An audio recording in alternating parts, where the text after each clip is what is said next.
A7 news चॅनलमध्ये आपले स्वागत। ज्येष्ठ पत्रकार स्वर्गीय बालाजी पाठक यांना शोकसभेत श्रद्धांजली अर्पण। हिंगोली शहरातील पत्रकार वेलफेअर सोसायटी हिंगोलीच्या वतीने ज्येष्ठ पत्रकार स्वर्गीय बालाजी पाठक यांच्या दुःखद निधनानंतर शोकसभा शहरातील शासकीय विश्रामगृह येथे आयोजित करण्यात आली होती।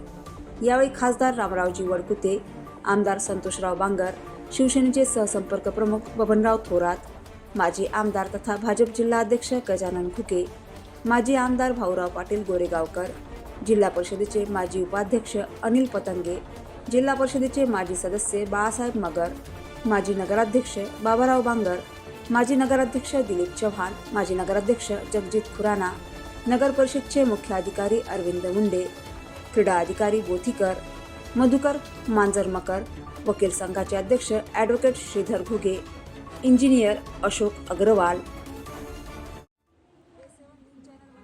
उद्धव बाळासाहेब ठाकरे, शिवसेनेचे विनायक भिसे, नगरसेवक Kailas Shahane, advocate Manish Sakhale, advocate Gadade, Sanjay Kawade, advocate Ravan Dhabe आदींची प्रमुख उपस्थिती होती। यावेळी आलेल्या मान्यवरांनी ज्येष्ठ पत्रकार स्वर्गीय बालाजी पाठक यांना श्रद्धांजली अर्पण केली। या प्रसंगी पाठक परिवारातील सुभाष पाठक, सुनील पाठक, डॉक्टर मयूर पाठक, निलेश गरवारे आदी उपस्थित होते। या कार्यक्रमाचे आयोजन पत्रकार वेलफेअर सोसायटी हिंगोलीच्या वतीने करण्यात आले होते। या कार्यक्रमाचे प्रास्ताविक अध्यक्ष कल्याण देशमुख यांनी तर सूत्रसंचालन प्रकाश इंगोले यांनी केले, तर आभार संतोष भिसे यांनी मानले। यावेळी पत्रकार, विविध क्षेत्रातील नागरिक मोठ्या संख्येने उपस्थित होते। A7 न्यूज चॅनलसाठी अनिस अहमद, हिंगोली।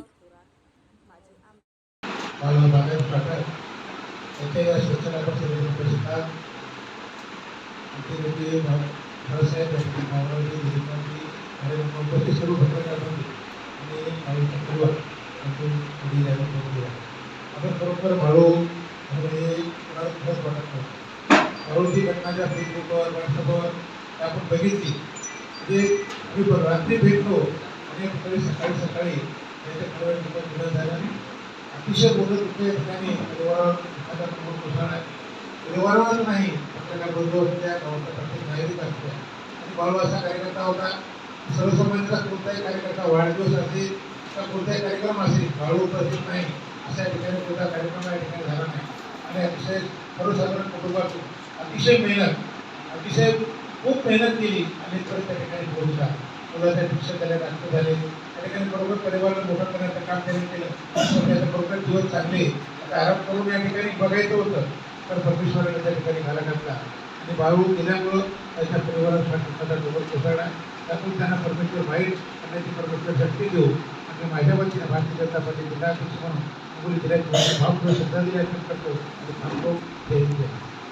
फळावरती जाऊन हस्ताक्षर करणारा हा फेब्रुवारी त्यांच्या गाण्यानं त्यांच्या कुटुंबावरती अत्यंत शुभप्रभाव पसरला। नेहमी आपल्यासोबत लहानपणापासून ते आम्ही कॉलेजला ऑफिसला आमच्यासोबत भाग केलेले आहेत आणि त्यांचं निधन झाल्याची वार्ता जेव्हा कळाली तेव्हा कोणालाच कळत होतं की खरं आता काय झालं, कारण सगळ्यांना हसमुख सकाळी ते घरातून निघतात बरेच जणांना ते भेटले आणि अचानक त्या ठिकाणी चक्कर आल्यानंतर त्या ठिकाणी ते ऐकले त्यांना ते ऐकले मृत्यू झाला। त्यांना ताबडतोब दवाखान्यात सुद्धा निराधार काय फार उपयोग झाला नाही।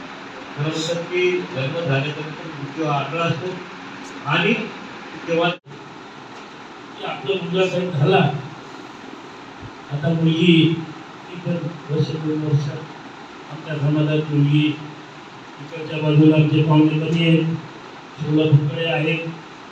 आता म्हणजे पारिवारिक पण मला बोलायचे बोलत नाही त्यामुळे मला तरी अरे काहीतरी आपलं दिलं भेटणं होतं। माझं बाळू बौद्ध संबंधाला जिल्हा हिंगोली जिल्हा कन्याकुमारी त्या काळामध्ये 1997-95ला आणि साहेब खासदार होते आणि त्या काळामध्ये बाळू भाऊ हे काय म्हणतात ते सगळ्यांना आवडणारा लहान काय पत्रकार ते बाळू आज तो फोटो काढायचा। आज आम्ही तिथे मोर्चाला जाणार म्हणजे बाळू भाऊ तयार आमचे भाऊ म्हणजे सारखं त्या काळामध्ये ब्लॅक अँड व्हाईट फोटो हे ते सगळं आता त्या काळापासून त्यांनी सुरू केलं आणि इतकं सात मीडियापर्यंत आले. छानच नीती त्यांनी अपनवली. तर कुठेतरी मी यावेळी सांगितलं नाही सांगू मला वेगळं वाटते. पण बोलता बोलता मी म्हणलं भाऊ भाऊ आपण या सर्वांसाठी सर्वांनाच नाही मोठा धक्का होता. कारण आपल्यातला एक माणूस अचानक झाले त्यावेळेस एक वेगळंच त्या ठिकाणी वातावरण होतं. भाऊ भाऊ हे माझे चांगले मित्र होते. आम्हाला प्रशासनामध्ये काम करत असताना नेहमीच पत्रकारांच्या सहकार्याची आवश्यकता असते. त्यांनी त्या पद्धतीने सहकार्य नेहमी चांगला केलं. ज्यावेळेस आम्ही चांगलं काम केलं त्या चांगल्या कामाला त्यांनी प्रसिद्धी दिली. ज्यावेळेस आम्ही चुकलो त्या चुकीच्या कामावर देखील त्यांनी बोट ठेवलं. कुठलाही प्रयास न ठेवता कुठलीही मागणी न करता ते काम करत आहे. अत्यंत चांगलं व्यक्तिमत्व आज आपल्याकडून दिलेलं आहे. त्यांच्या जाण्यामुळे विरोधी पत्रकार विश्वामध्ये एक पोकळी निर्माण होणार आहे. कधीच भरून न निघणार आहे. त्यांच्या कुटुंबाचं देखील कधीच भरून न निघणारं नुकसान झालेलं आहे. परंतु आता त्यांचे लहान बंधू शिवभाऊ पाठक यांनी आता सर्व कुटुंबाला सर्वांना धीर देणं आवश्यक आहे. त्या पद्धतीने ते करतील. मी माझं कुटुंब तुमच्या दुःखामध्ये सहभागी आहोत. ईश्वर त्या आपल्या सद्गतीवर प्रार्थना बालाजी भोग इन्होंने लगभग 38 साल पहले पत्रकारिता की शुरुआत की। पत्रकारिता तो ये हिंगोली के एक ऐसे युग से निकले हैं, ब्लैक एंड व्हाइट कैमरा लेके इन्होंने अपना एक करियर में रखना शुरू करे। लगभग 70% लोगों की शादियों में उस टाइम पे इन्होंने फोटोग्राफी करते थे और निगेटिव से फोटो निकालने की युग से शुरू होकर वो एआई तक पहुंच चुके थे। और साथ ही साथ आपको जानते हैं कि वन मैन आर्मी थे। आप एक वो देखो कि